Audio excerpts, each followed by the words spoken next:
Hey, and welcome to tutorial number 14, which is focusing on some reference material that you can find on the internet around the Lua language. It's impossible in such tutorials like this to explain every nuts and bolt around Lua. It's going to take ages and it's going to be really very boring for everybody. So I've just given a summary of what Lua is all about.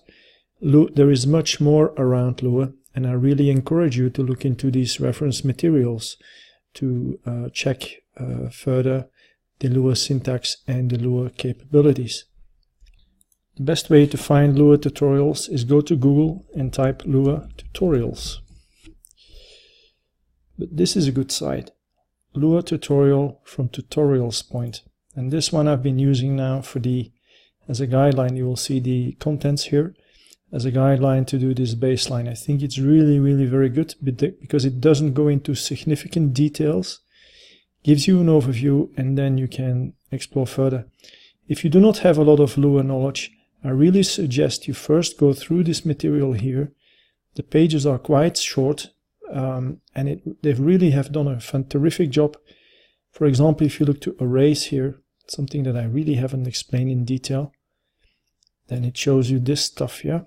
Just as I explained in the demo, right? So when we run the code above, nil Lua tutorial, right? It shows you the results, and you can type in these examples yourself or cut and paste them in the LDT environment and they will run, yeah? So you can experience for yourself. This is the first one. Let me go back. The second tutorial reference site is the Lua homepage. Lua is being created by an organization, okay, in Rio, in Latin America. It's been a university project. We're currently at Lua 5.3.4, but DCS is using Lua 5.1 and Lua hasn't been upgraded. Well, it is said there is no need for that, but to be honest, I think it would be really useful if Lua gets upgraded, because there are new features in these kind of versions that would be really useful to have. So you can also get an ebook here around Lua. You can download Lua. The source code can be downloaded. There's all kinds of open source material here that you can look into. And there is a great community here around Lua. There are meeting places, there are forums, chat rooms, all kinds of sites. So Lua is really used not just for DCS, but in the world, especially within the gaming community. So that's that. Let me see what else.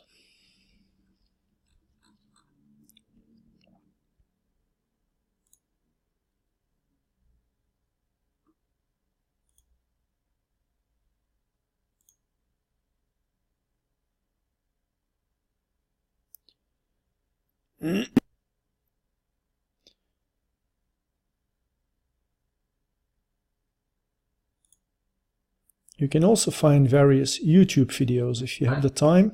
Look at this guy here. He may be... Yeah. Okay, so this guy may even be doing a much better job than me. There are many sites like this that you can look, many videos, so that's there. And I think one of the most important sources for you to find is our GitHub site. So when you go to GitHub, Moose DCS World, right? Then we have Flight Control Master. But then when you go to my home site here, you will see a list, pinned repositories, and you find the Moose missions here. And when you go in here, you find all these demonstration missions here. I have the idea to embed the links of these demonstration missions into the documentation at the subject where they are relevant. So you can put the link from the documentation to these missions.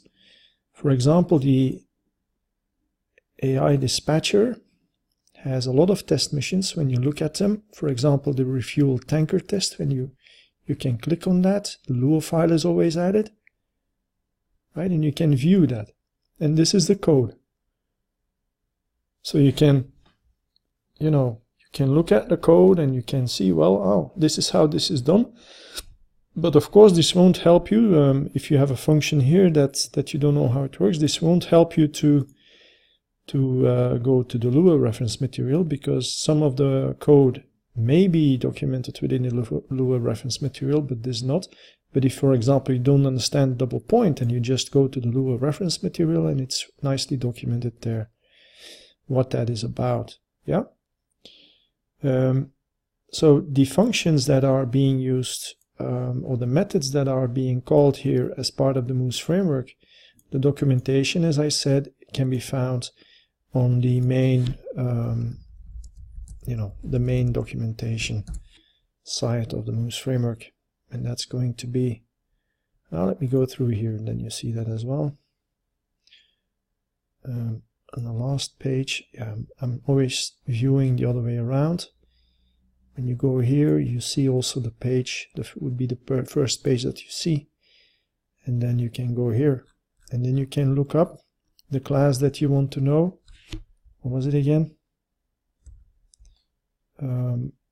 I forgot. Oh, wait, it's here, right? Yeah. So the class would be set group from, so set group.